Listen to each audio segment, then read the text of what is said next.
Hi guys, and welcome back to our channel. So for today's video, I'm going to be sharing with you all the things that we have scored during the Labor Day sale. So if this is something interesting to you, please keep on watching. For the first item, this is for Audrey.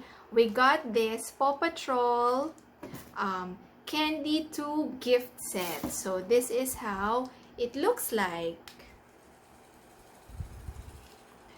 So, this toy plus another candy tube cost us around $6.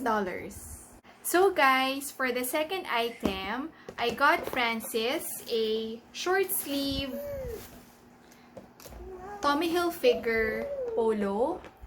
So, ito kasi usually ang sinusuot niya papuntang office. Next one, I got this Reebok belt bag. This is actually a water-resistant, adjustable strap, and compact size. So, ito, ipapadala ko rin to sa Philippines and I'm gonna sell it. So, cute naman siya. This is in color green. Yung fabric niya is, if makikita, para siyang may pagka-leather or something na gano'n. So, yan siya. It's the inside. And then, meron pang isang compartment here. The next items are from Betsy Johnson. These are very cute. This one. Cute na wallet siya. Para siyang, well, obviously it's a pig. Pero maluwag yung loob. Ganun yung loob niya. And you can put 2 cards here. May card compartment. And meron din siyang pwede rin mo siyang gamitin as wristlet. And another one from the same brand, Betsy Johnson, is a panda wristlet.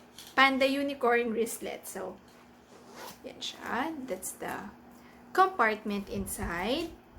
It's also madaling dalhin kasi wristlet siya.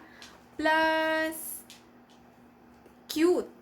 And yung leather niya or material niya, it's a vegan leather, I think. I think that's the correct term for that. It's a vegan leather. There. Second to the last item na tayo. This is a bag from Kenneth Cole. Actually, two-way siya. You can use it two ways again. As crossbody and as a handbag. So, magaang siya. The hardware is silver. So, ganyan siya. There. Merong zipper. So, you can put your valuables here. So, there. May compartment din sa loob. And, pwedeng compartment rin yung nasa side. There. Here's the Kenneth Cole handbag. I'm also gonna send this in the balikbayan box, so it will be available on sale by October or November in the Philippines. Alright guys, we're down to the last item in this haul.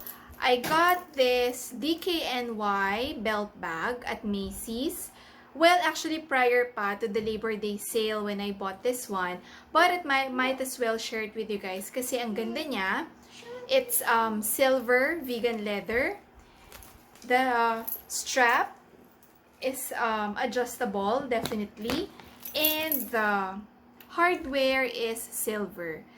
Kasya dito yung phone ko, which is Note 8. And pwede ka rin maglagay ng card or keys if ayaw mo magdala ng bag or if you want to maximize this as a belt bag. There. Honestly, I'm thinking of keeping it for myself. So, hindi ko pa sure kung ipapadala ko siya or ikikeep ko. So guys, that's about it for this video. I hope nag-enjoy kayo sa mga shinare kong items na na-score ko during the Labor Day sale. Guys, please don't forget to like, subscribe, and hit the bell button so you will be notified if I do have a new videos.